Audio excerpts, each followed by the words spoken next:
Jornal Minas, segunda edição. Olá, boa noite. Mais uma pessoa morreu com sintomas da síndrome nefroneural, causada pelo consumo de uma cerveja contaminada. Inspeções confirmam a presença da substância tóxica em outro tanque da cervejaria. Este é um dos destaques desta edição. Por que ainda temos índices tão altos de gravidez na adolescência no Brasil? E quais os caminhos para reverter este quadro? Pane em Sistema adia divulgação de listagem para matrículas na rede estadual de ensino. Estas e outras notícias você acompanha no Jornal Minas, que começa agora.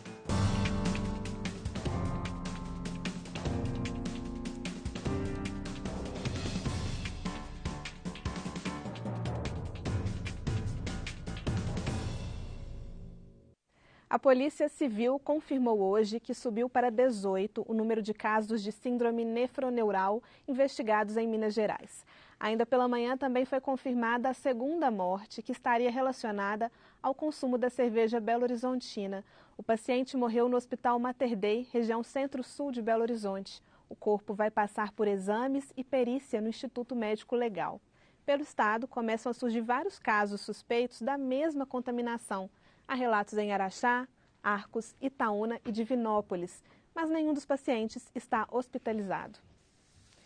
E uma auditoria feita pelo Ministério da Agricultura na fábrica da cervejaria Baker constatou mais um tanque contaminado com dietilenoglicol, e desta vez seria um tanque de água. A informação foi confirmada em entrevista coletiva pelo diretor do Departamento de Inspeção de Produtos de Origem Vegetal, Glauco Bertoldo, e pelo coordenador geral de Vinhos e Bebidas, Carlos Vitor Müller.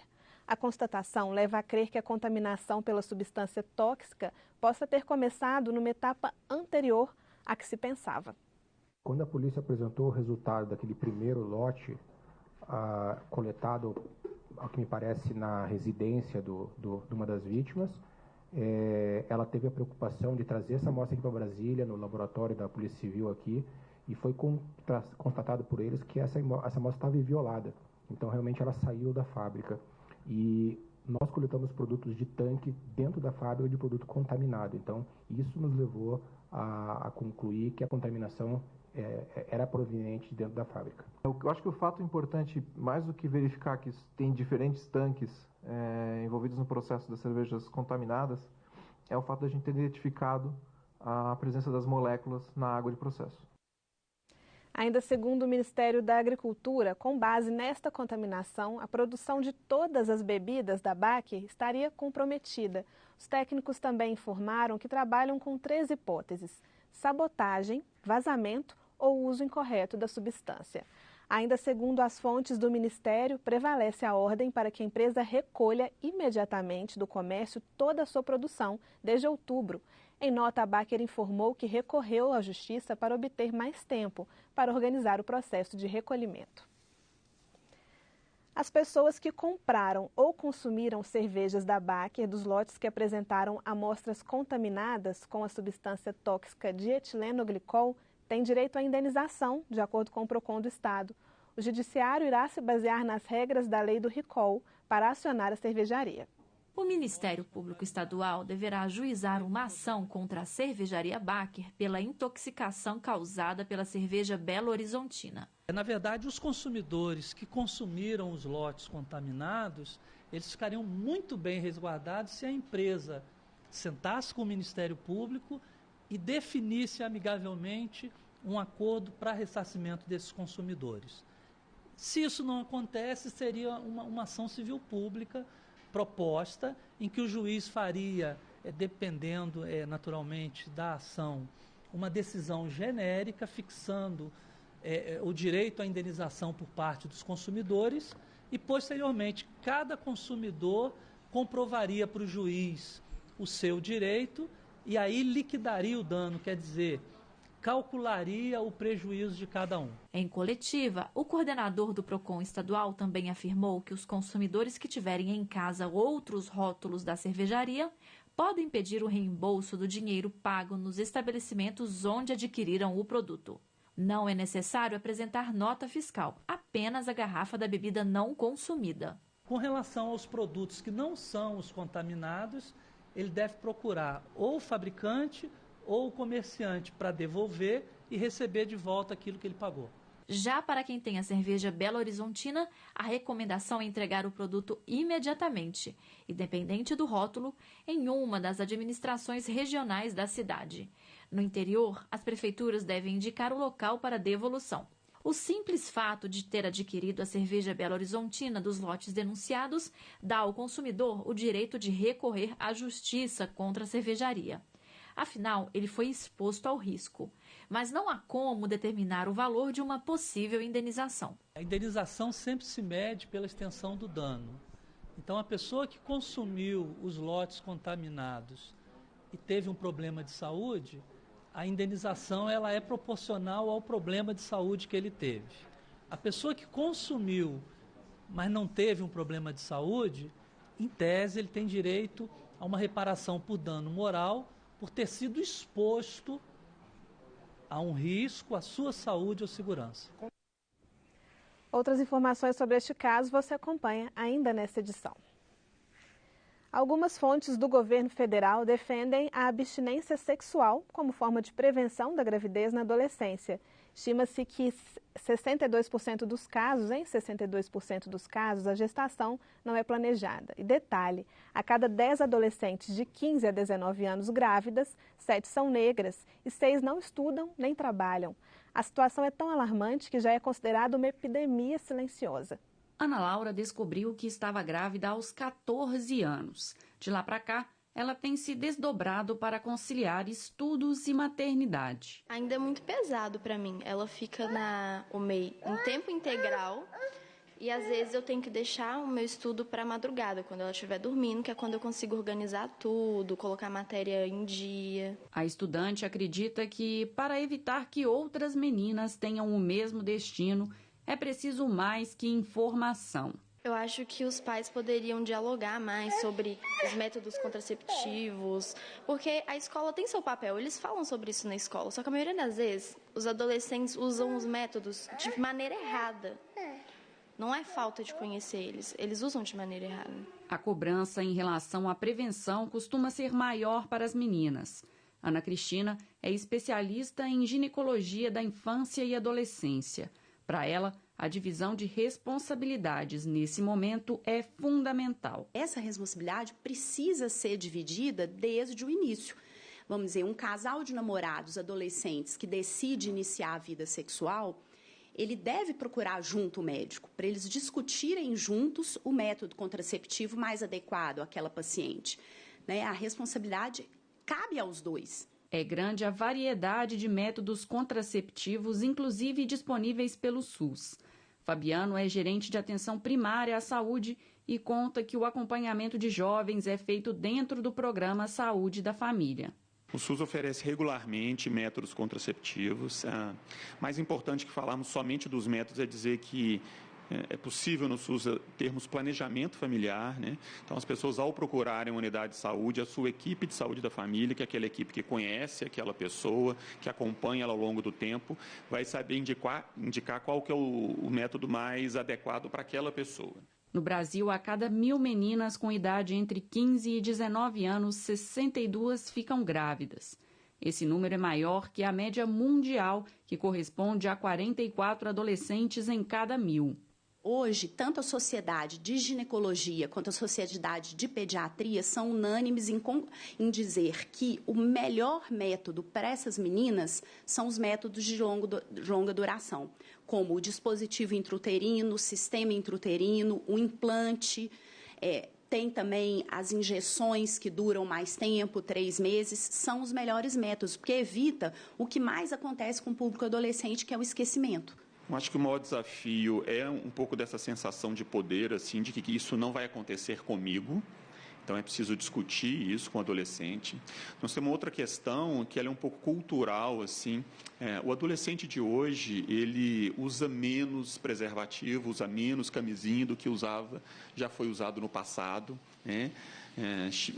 Um dos motivos que às vezes isso é colocado é porque, especialmente porque a AIDS mudou muito o seu perfil e hoje a AIDS não é uma doença que mata como matou no início da década de 80 e 90, então o uso da camisinha tem caído muito. Então é muito importante discutir com o adolescente a prevenção da gravidez, por exemplo, com o uso da pílula, mas que ela só está prevenindo a gravidez, não está prevenindo as doenças sexualmente transmissíveis e por isso o uso da camisinha deveria ser para todos também. O governo federal tem defendido políticas para estimular jovens a deixarem de fazer sexo na tentativa de reduzir os casos de gravidez na adolescência. Mas para esta sexóloga, o que funciona mesmo é o diálogo. Tem que educar. Tem que falar sobre os preservativos, sobre os contraceptivos, a favor de uma vida plena, uma vida saudável. Eu acredito e apoio as escolas reafirmarem, falarem dos preservativos. Pois é, educação sexual é fundamental, né, para mudar esse quadro. E pelo mundo a gente vê crescer a discussão sobre o tema. Na Polônia, por exemplo, o parlamento pode aprovar uma lei que na prática criminaliza a educação sexual. Por lá, a pressão popular impediu o avanço do projeto, que por enquanto está parado. Vamos ver como fica por aqui, né? E veja no próximo bloco, greve ameaça atendimento em hospitais da rede FEMIG.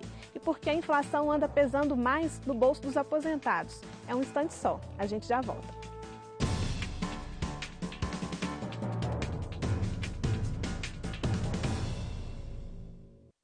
Crise ou superação de crise? Aqui na Prefeitura de Belo Horizonte, a gente trabalha muito para superar a crise. É para pagar salário em dia, é para pagar fornecedor em dia, para fazer a economia girar e gerar emprego para quem precisa. A gente trabalha mesmo para a cidade funcionar, mesmo na crise. Hospital do Barreiro, funcionando 100%. 152 centros de saúde, funcionando 12 horas por dia, 2 horas a mais que antes. Médicos, contratação de mais de 10 mil profissionais de saúde, sendo 2.500 médicos. Aí você pode me perguntar assim, então a gente vive numa cidade das maravilhas, com tudo funcionando 100%? Claro que não. Ainda falta muita coisa para fazer. E a gente precisa de você. Pague seu IPTU até 20 de janeiro e ganhe 5% de desconto no pagamento de 2 ou mais parcelas. Assim, a gente continua a fazer uma cidade de verdade. Prefeitura de Belo Horizonte, governando para quem precisa.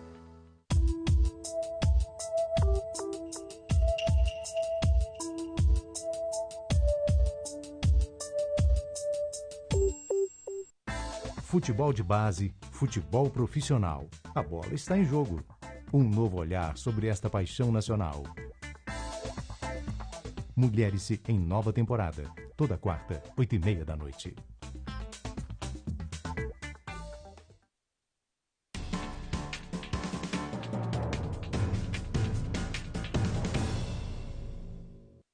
Educação, o dia termina sem novidades para pais, responsáveis e alunos que desejam ingressar na rede estadual de ensino em Minas. A listagem com o nome do aluno e a escola onde ele deve ser matriculado, que será divulgada apenas pela internet, não saiu. Em nota, a Secretaria de Estado da Educação informa que o sistema, que é inédito no estado, passa por ajustes técnicos para viabilizar a divulgação para a população. Na saúde, os trabalhadores da rede FEMIG protestaram hoje na região hospitalar de Belo Horizonte. Segundo a associação que representa a categoria, os servidores de pelo menos 6 hospitais iniciaram uma greve nesta quarta-feira. Entre as reivindicações estão o pagamento do 13º salário e a incorporação da ajuda de custo, sem perdas para a categoria. Em nota, a direção da FEMIG confirmou que houve adesão à greve nos hospitais Júlia Kubitschek, Odete Valadares, Alberto Cavalcante, João 23, João Paulo II, Maria Amélia Lins e no Galba Veloso. A fundação também informou que as unidades se reorganizam para garantir a manutenção dos serviços. Daqui a 10 dias, a tragédia da Vale, em Brumadinho, vai completar 1 ano. No local, bombeiros ainda trabalham diariamente em busca de vítimas do rompimento da barragem.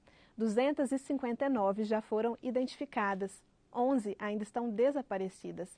Mas a corporação informou que não tem data para encerrar as buscas. Nessa quinta fase, a estratégia da operação é percorrer toda a área no nível de 3 metros de profundidade. Por quê? porque a grande maioria, mais de 80% das vítimas encontradas foi na altimetria de 3 metros. Então, a gente achou, né, a gente adotou essa estratégia de vasculhar toda a área no nível de 3 metros e hoje falta 5% ainda para a gente atingir essa meta, para a gente passar para a sexta fase da operação. Nós estamos bem avançados. Pela literatura, a gente tem 94%, né, de sucesso dessa operação. Então, ou seja, nós estamos, com essa estratégia toda que nós adotamos, nós estamos caminhando bem e eu acho que o time que está ganhando pode tirar de campo. Agora, eu não posso chegar para você aqui e falar só, vai ser até tal mês ou até tal dia. Por quê? Porque depende muito do terreno, depende do ambiente. Ele é muito instável, ele muda. Cai uma chuva, ele muda todo o ambiente. Então, de acordo com essas necessidades, de acordo com a demanda, é que a gente vai montando a estratégia da operação. E o Comando do Corpo de Bombeiro tem a intenção de permanecer com as buscas com o objetivo de encontrar as 11 joias. De acordo com dados da Organização Meteorológica Mundial, um braço das Nações Unidas, a década que se encerrou no ano passado foi a mais quente já registrada. No período que vai de 2010 a 2019, os termômetros registraram mais picos de calor do que em qualquer outro período monitorado antes. Os resultados são fenômenos climáticos extremos, como grandes incêndios florestais e inundações. A organização ainda alerta que a tendência é que o planeta continue ficando mais quente, caso medidas não sejam tomadas. E vamos ver agora como fica a previsão do tempo para amanhã em todo o estado.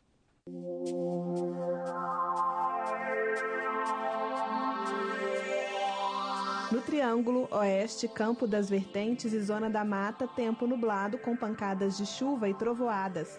Na região metropolitana, Rio Doce e região central, tempo nublado com pancadas de chuva e trovoadas isoladas. Nas demais regiões, céu claro ou parcialmente nublado, com névoa seca. Em Ibirité, mínima de 19 e máxima de 34 graus. Em Januário, os termômetros chegam aos 39 graus. Em Três Corações, a temperatura fica entre os 15 e os 33 graus. Em Belo Horizonte, mínima de 19 e máxima de 32 graus. Agora vamos falar sobre economia. O índice de correção da aposentadoria para quem recebe acima de um salário mínimo foi definido esta semana. Será de 4,48%, mas o índice apenas repõe a inflação sem nenhum ganho real. Péssima notícia para os idosos, para quem a alta nos preços tem maior peso, segundo uma pesquisa da Fundação Getúlio Vargas. O último ano parece não ter sido muito amigável com os valores dos produtos essenciais para as refeições. Muito caro. Tudo que você vai comprar hoje em dia está caro. Só o salário da gente que é bem mais caro, certas coisas, nem tudo. Porque o aumento está absurdo, sendo que a inflação está muito baixa, eu não sei por que aumentou tanto. De acordo com o levantamento da Fundação Getúlio Vargas, as despesas com alimentação foram as que mais pesaram no orçamento dos idosos em 2019, impulsionadas principalmente pelo aumento no preço da carne. A gente precisa comer um pouquinho melhor, pelo menos para considerar a saúde, né? Gastos como transporte, recreação e vestuário também ficaram maiores. Com isso, o índice de preços ao consumidor da terceira idade, o IPC-3I, que mede a inflação para pessoas que têm mais de 60 anos, ficou em 4,18% em 2019, 0,07% acima do IPC-BR, que mede a inflação para todas as faixas etárias. Como educador financeiro, a gente fala que a gente não deve desprezar os centavos, falando em reais, e não desprezar as vírgulas nos percentuais. Então, quando você fala de 0,07, parece pouco, mas não é. Quando você não tem um reajuste completo da inflação no seu ganho mensal, isso representa muito. O vice-presidente da Associação Brasileira de Educadores Financeiros diz que o índice mais alto entre os idosos impacta toda a economia. Em algum momento, se ela não tiver um reajuste compatível, ela vai ter que tomar uma decisão de substituir ou até eliminar aquele serviço. Para fazer os itens básicos caberem na aposentadoria, a solução é colocar em prática a sabedoria acumulada durante toda uma vida. A gente sempre pede um descontozinho, né? Substitui por outra coisa. Sempre tem. Você não pode comprar 1 quilo de carne, compra 1 quilo de frango. Compra 1 quilo de carne de porco. aguarde, até se ninguém comprar, automaticamente eles vão abaixar. E ver o preço de cada coisa e a qualidade também, porque às vezes é mais barato, mas a qualidade não presta. Em instantes, Dona Elza, Maria dos Caboclinhos, quem são essas mulheres símbolo de Capelinha no Vale do Jequitinhonha? A gente te conta a história delas já já.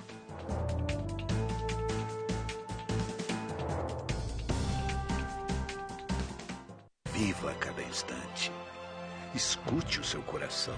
O que realmente importa, o que faz sentido para você. Viva cada momento com alegria, saúde com qualidade. Viva o que é melhor para você. E conte com a Audiomarca sempre. Audiomarca, os melhores aparelhos. O melhor para você. 3481-6266.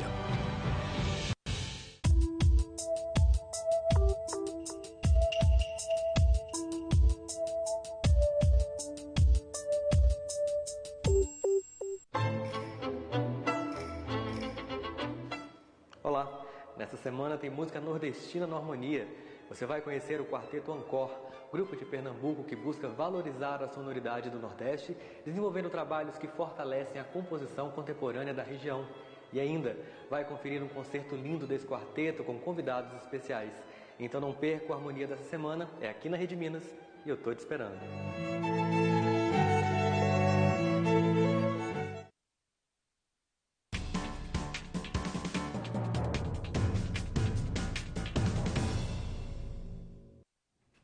A gente volta com novas informações sobre o caso envolvendo as denúncias de contaminação de cervejas fabricadas pela Baker. O Ministério da Agricultura afirmou agora à tarde que subiu para 7 o número de lotes contaminados com a substância tóxica dietileno-glicol. Segundo o Ministério, são 6 lotes da Belo Horizontina e um lote da cerveja Capixaba. Anote aí o número destes lotes. Da Belo Horizontina são L2 1354, L2 1348, L2 1197, L2 1604, L2 1455, L2 1464, da cerveja Capixaba é o L2 1348. Capelinha, no Vale do Jequitinhonha, é famosa pelo artesanato e festas culturais e populares. No 6º episódio da série Minas da Gente, Maria dos Caboclinhos, como é conhecida na cidade, fala sobre a paixão pela festa local. Vamos conhecer também a história da Dona Elza, uma artesã que vive na comunidade rural de Corguinhos e emociona pelo belo artesanato, as rimas improvisadas e a sabedoria. Ô menina, flor, me diga onde mora o meu amor. Que traz um sustento para a gente, né? Se eu tivesse ido para a cidade, e eu não sei, talvez eu teria ido para casa de família, um serviço digno, normal, mas assim, eu não sei se teria esse reconhecimento todo, né? É uma coisa assim, mais comum, e isso aqui é uma coisa tão caprichosa que Deus deu para mim, que eu valorizo demais, e sempre quando as pessoas vêm aqui eu falo, eu gosto de todo mundo, mas de quem gosta de arte é diferente. Tudo na minha vida pode mudar, mas o meu artesanato não vai sair, nunca mais. O que não é da gente não fica, não tem jeito, né? Mas o barro, Deus já provou pra mim que é meu mesmo, agora eu não deixo tirar mais. Todo mundo me conhece como Maria dos Caboclinhos. Aqui é os arco e flecha, aqui chama bastão. Bastão é que os índios usam. Eles batem os bastão um no outro. Quem matou mamãe e vovó? Quem matou mamãe e vovó? Foi a trança do cipó, oi, foi a trança do cipó, oi. É uma festa assim alegre, uma festa colorida. Aqui em Capelinha tinha o Bumba Meu Boi. Quem comandava deixou, né, acabar. E eu não. E eu Eu luto, corro atrás, eu peço o povo, é assim que eu faço. Mora no fundo do mar, ô menina flor. Esse sítio aqui pertence ao meu pai. Tem uma partezinha ele cedeu para me trabalhar.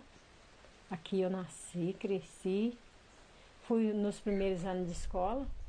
Meus irmãos, a gente aprendeu a amar o que tem, o lugar que a gente mora aqui. Por mais que pareça difícil, mas a gente aprendeu a ter amor nesse lugar, né? E minha mãe ensinou a gente a ter fé, ensinou a gente a buscar a felicidade de acordo com os recursos que a gente tem. O artesanato veio numa fase mais difícil para mim. Parecia que eu estava num labirinto, assim, sem saída, tudo que eu pensava estava difícil, porque eu separei do meu marido. A gente se separou, não foi só eu, não. Então, veio a fase difícil com os filhos pequenos, 2 filhos, né? Um bem próximo ao outro. Quando chega na época das águas, você acha serviço, mas quando é numa época dessa, não tem serviço pro dia todo, né? E a gente ficou associado, né, na associação aqui, e pensando o que a gente ia fazer para poder desenvolver no lugar que a gente está. Eu fiquei um dia todo para aprender a fazer um pratinho. Fiz um pratinho, deu trabalho demais. Tudo que seja uma lida do trabalhador na roça, e principalmente se envolver o café, eu gosto muito. E é um dos trabalhos que me fez se destacar entre o grupo, porque ele se trata de cerâmica, mas não se trata da mesma realidade lá das outras comunidades que a gente conhece.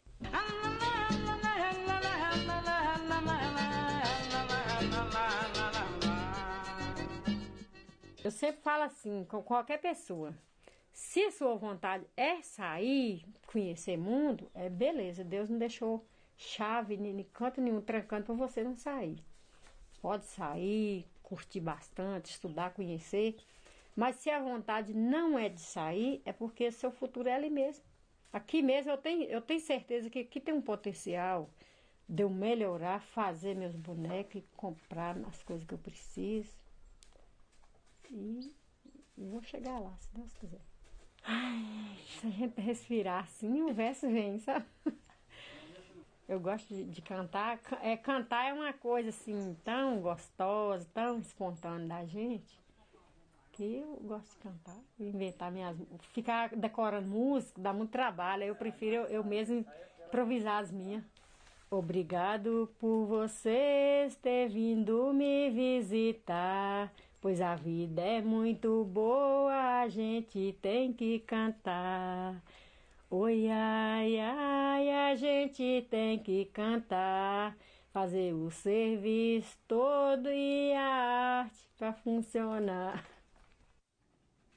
O Vale do Jequitinhonha é sempre com uma riqueza cultural bonita de se ver, né? E no episódio de amanhã você vai conhecer as histórias de Rio Vermelho, na bacia do Rio Doce. Não perca! A gente fica por aqui. Acompanhe o Jornal Minas também nas redes sociais. Estamos no YouTube, no Facebook e também no Instagram. Na sequência, você assiste o programa Agenda. Boa noite e até amanhã.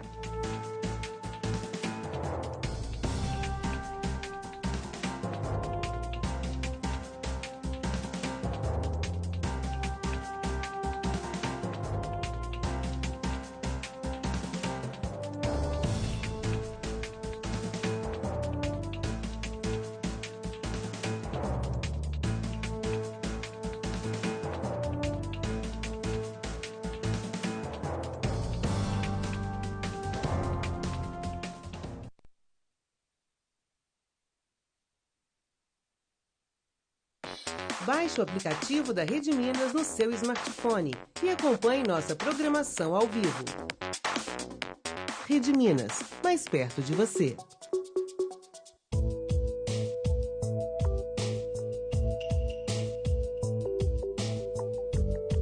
A seguir, Agenda.